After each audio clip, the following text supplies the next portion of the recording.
Hello student, welcome to my YouTube channel NPA Gurukul पर। आज हमारी फिजिक्स की नेक्स्ट क्लास है, क्लास 10th की फिजिक्स है। तो आज हम 3 टॉपिक्स और पढ़ाएंगे चैप्टर 5 का। तो हमने कल वाली क्लास में आपको 3 टॉपिक बताया था। तो हमने फर्स्ट वाला टॉपिक बताया था क्या, नेत्र लेंस यानी कि आई लेंस के बारे में बताया था, और रेटिना के बारे में बताया था यानी कि रेटिना, और थर्ड वाला पॉइंट बताया था पुतली यानी कि पुपिल के बारे में बताया था। आज की टॉपिक जो रहेगी, क्या रहेगी आज जो हमको पढ़ना है, ये है पश्चमाभी मांसपेशियाँ यानी कि सिलियरी मसल्स। और सेकंड वाला पॉइंट टॉपिक पढ़ाएंगे पीत बिंदु यानी कि येलो स्पॉट के बारे में। और थर्ड वाला टॉपिक पढ़ाएंगे अंध बिंदु यानी कि ब्लाइंड स्पॉट के बारे में। चलिए फर्स्ट वाला टॉपिक जो उसको पढ़ लेते हैं, पश्चमाभी मांसपेशियाँ क्या होती हैं इसके बारे में पढ़ लेते हैं। तो हमारा फर्स्ट टॉपिक क्या है, पश्चमाभी मांसपेशियाँ यानी कि सिलियरी मसल्स। तो ये क्या है उसको देख लीजिए। नेत्र लेंस मांसपेशियों की सहायता से अपने स्थान पर टिका रहता है, जिन्हें क्या बोलते हैं, पश्चमाभी मांसपेशियाँ कहते हैं। ठीक है। और इन मांसपेशियों की सहायता से, ठीक है, इन मांसपेशियों की सहायता से नेत्र लेंस की फोकस दूरी को कम या अधिक किया जा सकता है। ठीक है, जिससे दूर एवं पास वाली वस्तुओं का प्रतिबिंब रेटिना पर बनता है।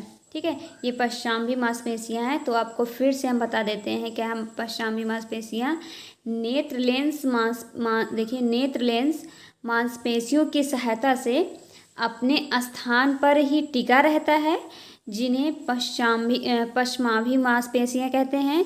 इन मांसपेशियों की सहायता से नेत्र लेंस की फोकस दूरी को कम या अधिक किया जा सकता है, जिससे दूर एवं पास वाली वस्तुओं का प्रतिबिंब रेटिना पर बनता है। ठीक है, आपको ये समझ में आ गए होंगे। तो नेक्स्ट वाला टॉपिक पढ़ा देते हैं। देखिए हमारा नेक्स्ट टॉपिक क्या है, पीत बिंदु यानी कि येलो स्पॉट क्या है। ये देखिए क्या है पीत बिंदु। तो देखिए रेटिना के केंद्र के पास, ठीक है, रेटिना के केंद्र के पास एक गोल पीला बिंदु होता है, जिसे क्या बोलते हैं, पीत बिंदु कहते हैं। तथा इस बिंदुओं पर प्रकाश की सुग्राह्यता सबसे अधिक होती है, जिससे इस बिंदु पर बनने वाला प्रतिबिंब स्पष्ट दिखाई देता है। ठीक है, तो जो रेटिना के केंद्र के पास एक क्या होता है, गोल पीला बिंदु होता है। ठीक है, यानी कि गोल पीला बिंदु होता है, जिसे क्या बोलते हैं, पीत बिंदु कहते हैं हम। और तथा इस बिंदु पर प्रकाश की सुग्राह्यता सबसे अधिक होती है, जिससे इस बिंदु पर बनने वाला प्रतिबिंब स्पष्ट दिखाई देता है। ठीक है, या फिर आप ऐसे कह सकते हैं कि लेंस की मुख्य अक्ष, ठीक है, लेंस की मुख्य अक्ष रेटिना को जिस बिंदु पर काटती है उसे क्या बोलते हैं, पीत बिंदु कहते हैं। ठीक है, आपको फिर से बता देते हैं कि लेंस जो है, लेंस की मुख्य अक्ष रेटिना को जिस बिंदु पर काटती है उसे पीत बिंदु कहते हैं। तथा रेटिना के इस भाग की सुग्राह्यता सबसे अधिक होती है, अतः इस बिंदु पर प्रतिबिंब सबसे स्पष्ट दिखाई देता है। ठीक है, ये आपको समझ में आ गए होंगे पीत बिंदु। तो अगला पॉइंट आपको बता देते हैं, अगला टॉपिक हमारा अगला टॉपिक क्या है, अंध बिंदु। ठीक है, यानी कि ब्लाइंड स्पॉट क्या है, ये देख लीजिए। तो अब हम अंध बिंदु के बारे में पढ़ेंगे। क्या है अंध बिंदु, देखिए, जिस बिंदु से दृष्टि नाड़ियाँ मस्तिष्क को जाती हैं, ठीक है, यानी कि जिस बिंदु से दृष्टि जो नब्ज होती हैं यानी कि नसें होती हैं वो मस्तिष्क को जाती हैं, उस बिंदु को क्या बोलते हैं, अंध बिंदु कहते हैं। ठीक है, और इस बिंदु पर प्रकाश का कोई प्रभाव नहीं पड़ता है, और इस बिंदु पर प्रकाश की सुग्राह्यता शून्य होती है, जिससे क्या, इस बिंदु पर बनने वाला प्रतिबिंब दिखाई नहीं देता है। ठीक है, और जो एक बार फिर से आपको बता देते हैं क्या है अंध बिंदु।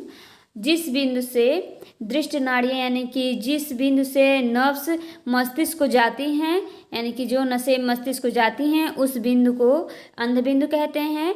और इस बिंदु पर प्रकाश का कोई प्रभाव नहीं पड़ता है, इस बिंदु पर प्रकाश की सुग्राह्यता क्या होती है, शून्य होती है, जिससे इस बिंदु पर बनने वाला प्रतिबिंब दिखाई नहीं देता है।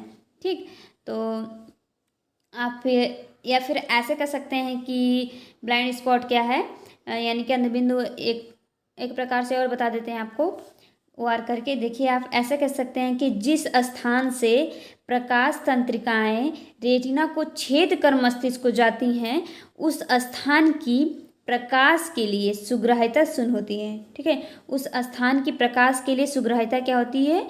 शून्य होती है। इसलिए इस बिंदु पर प्रतिबिंब नहीं बनता है, इसे अंधबिंदु कहते हैं। ठीक है, फिर से आपको बता देते हैं अंधबिंदु, जिस स्थान से प्रकाश तंत्रिकाएं रेटिना को छेद कर मस्तिष्क को जाती हैं, उस स्थान की प्रकाश के लिए सुग्राह्यता क्या होती है? शून्य होती है। इसलिए उस बिंदु पर प्रतिबिंब नहीं बनता है, यानी कि इमेज नहीं बनता है। उसे क्या बोलते हैं? ब्लाइंड स्पॉट बोलते हैं, यानी कि अंधबिंदु बोलते हैं, यानी कि। तो आपको समझ में आ गए होंगे अंधबिंदु क्या है।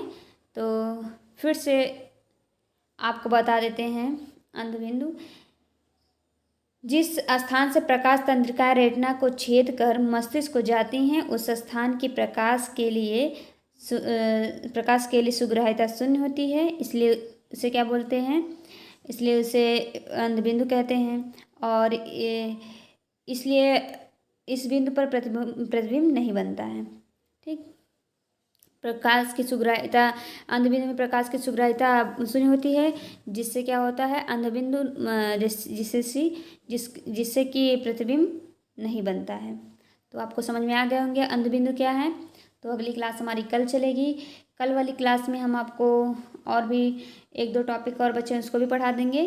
तो आपको समझ में आ गए होंगे अंधबिंदु। तो आज के लिए बस इतना ही। अगली क्लास हमारी कल चलेगी। Bye, thank you.